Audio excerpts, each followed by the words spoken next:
And like many of the 89 freshman Republicans, about 12 months ago, I was a small business owner, working through a recession and doing the things that we needed to do in our budget to make sure that the business was able to continue to operate. We would take our budget month by month and set our revenue estimate for the year based on the worst month that we had had in the prior 12 months. In Washington, the federal government bases their budget on the best possible revenue estimate, no matter how unrealistic it might be.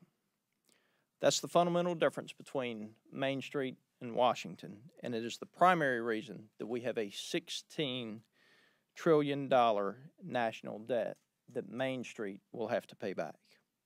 Yesterday, the Congressional Budget Office announced that the United States deficit will run $1.1 trillion for 2012.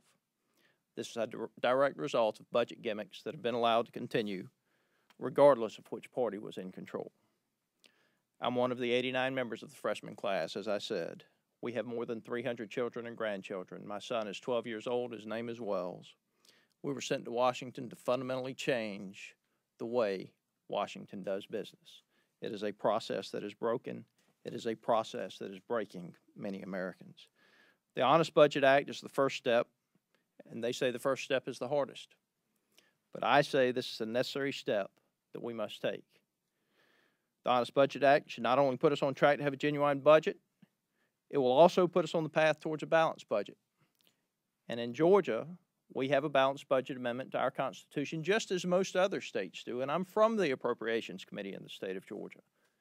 Now, every state balances their budget, every city balances their budget, every county, every school system, every home has to balance their budget. It's not too much to ask that Washington balance its budget as well.